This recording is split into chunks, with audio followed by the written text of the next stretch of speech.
So this week we'll make some sourdough pizza. And the process of making it is quite similar to a regular pizza. All you need is a sourdough starter, and if you don't have one yet, click the link in top right corner to learn how to make it. Or, if you'd like to learn how to make a yeasted pizza dough, also click the link in top right corner, because I have a video for that too. But for now, let's get on with this naturally leavened beauty.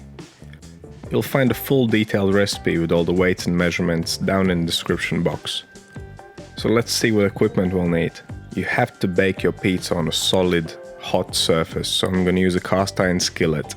And then of course we'll need a bowl, scales, temperature probe, scraper, and a bit of parchment paper. This will help us move the pizza to the pan. Now you want to make a cartouche out of it, so fold it into a triangle, then cut off the edge to size. Lastly, you'll need a container for storing your dough balls in the fridge. Make sure it is something deep or something with a hide lid, like this container here. You don't want to touch the dough balls with anything whilst they are proofing. Now for the ingredients, we'll need some strong white bread flour, water, salt, olive oil, and a nice and active sourdough starter. And as for the toppings, you can top your pizza with whatever you like. I'm gonna make margarita, so I'm just gonna knock up a quick tomato sauce. It's super simple. Good quality tinned plum tomatoes, salt, pepper, olive oil, bit of oregano, give it a blitz. Done, that's your pizza sauce. And I've got some fresh basil and mozzarella. So let's start making the dough. First, we need to build the leaven. This will be the foundation for our pizza dough.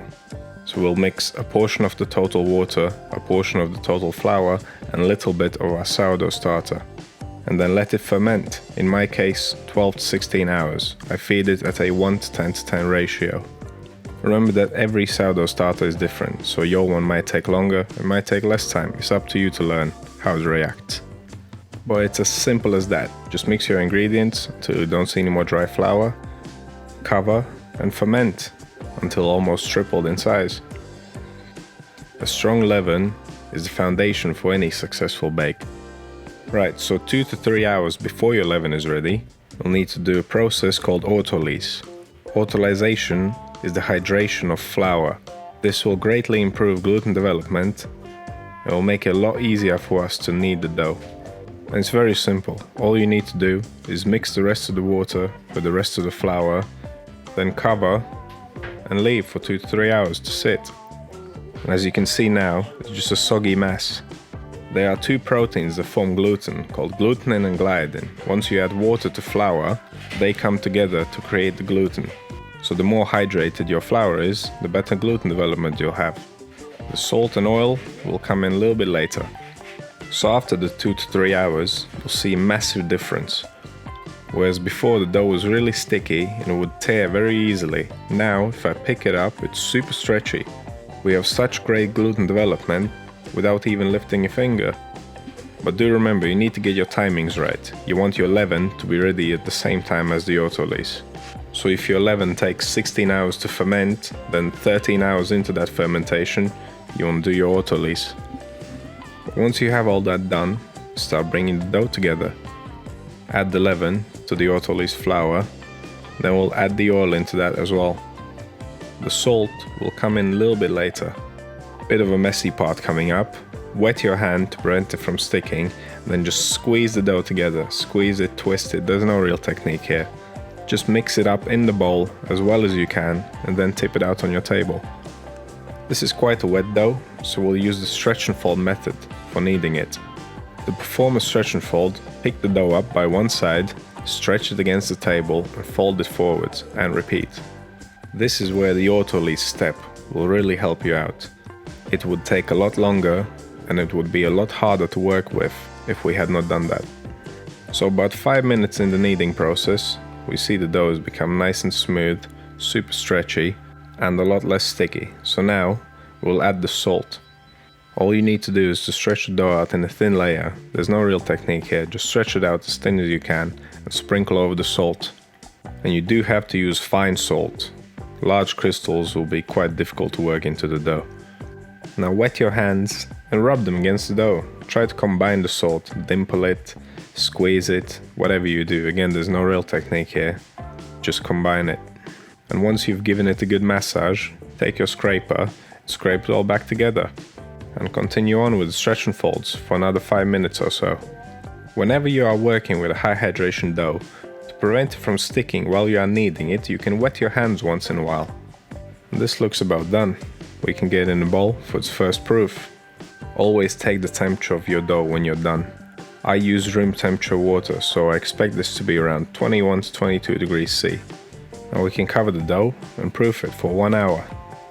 And after the first hour proofing, we'll give it a fold. Folding is quite beneficial for a high hydration dough, because as you fold the dough, you create more layers in the gluten structure. This will help your dough in standing up instead of spreading out. Folding serves another purpose. It equalizes the temperature in the dough. If your dough is warm on the inside and cool on the outside, during the folding process you are distributing that temperature evenly throughout the dough, thus getting an even fermentation. Temperature is a super crucial ingredient in bread making, and if your dough is too cool or too warm, you might have to adjust proofing time up or down. But after the first fold, we'll cover it and proof it for 1 more hour, and then do another fold. To perform a fold, always use wet hands. Pick the dough up by the middle, release it from the bowl and roll it underneath itself. Then turn the bowl and repeat on all sides. It is important to perform every subsequent fold more gently than the previous one. As the dough is fermenting, it's filling up with gas and is getting softer, and you don't want to knock any of that gas out. So second fold done, cover it up, leave it to proof for 1 more hour. And after that, we'll do another fold, just as before, just a little bit more gently. It is a very good sign that when after proofing, your dough is still a little bit dome-shaped and retains those dimples from the folds on the sides. It means that there's good fermentation and good gluten development. And now it's time to divide the dough. Make sure to dust it with flour, dust your work surface, and take your scraper, release the dough from the bowl, and tip it out, smooth side down. And then dust the bottom of the dough as well. Now get your scales, or you can eyeball this as well. I know that I can make 3 pizzas that fit exactly in my little pan. If you have a bigger pan, or you're baking it on a stone, cut this in half, or make 1 massive pizza. But whatever you may do, this is just dividing and pre-shaping steps, so once we have our pieces, we will have to pre-shape them. And pre-shaping is quite simple. Just flatten the dough out a little bit, fold the edge over the middle, going around in a circle until you reach the point where you started, and then tighten it against the table, and leave it pointing smooth side up. And after you finish pre-shaping, dust them with flour, cover them, and we'll leave them to relax. You want the dough to rest for at least 30 minutes before you perform the final shape. The pre-shaping process gives us another opportunity to create more folds in the dough and to coax it into its final form. And of course you'll get another half an hour of fermentation from it. Now on to the final shaping, and because these will be cold proofed in the fridge overnight, we need some kind of container. So dust your container, dust your dough balls, release one from the table using your scraper, place it on your table smooth side down. And the final shaping is exactly the same as the pre-shaping. Just fold the edge over the middle, going around in a circle until you reach the point where you started, and then tighten it against the table. And then just as the folds, remember to do it a bit more gently. You need to create tension in the dough without pressing any of the gas out. Make sure you leave enough space between your dough balls because they will spread out a little bit as they are proofing in the fridge. Now just cover them and refrigerate them. They can stay in the fridge for up to 24 hours. I would say 16 hours minimum. And when you are ready to bake, make sure to take them out of the fridge at least 30 minutes beforehand. It will make it a lot easier to shape them. And whilst the dough balls are warming up, preheat your oven 250 degrees C with the fan on, and also preheat your baking vessel. And look at how these beauties have puffed up, they're definitely ready. So get one out of your container, make sure everything's well dusted with flour. This dough is quite loose, so to shape it, what I like to do, stretch it out a little bit and dimple around the edge. This will create the crust. Then using the palms of your hands, stretch it slightly on the table. And next, pick the dough up on your knuckles. And then just turn it and it will stretch itself with its own weight. And then once in a while, check for size and have your parchment paper ready.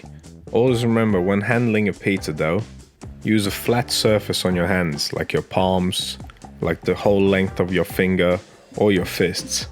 If you use your fingertips, you risk poking a hole. This takes a bit of practice, but if you mess one up, you'll still have two to play with. And who cares if you get a wonky pizza, it will still taste delicious. Now place it on your paper, ever so gently, again using the knuckles and your hands. And now we can get our toppings on. When it comes to topping pizza, less is more. I know it's tempting to pile on a load of toppings, but pizza is really about the bread, not the toppings.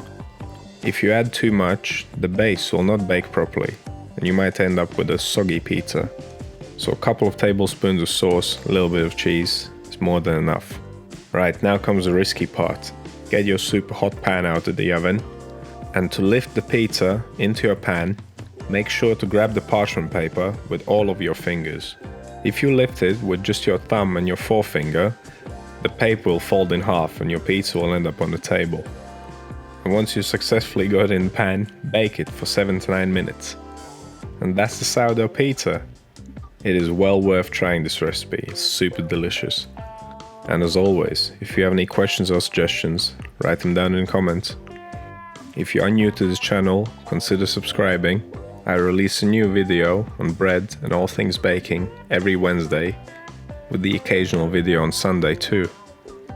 Thank you for watching, and I'll see you in the next one.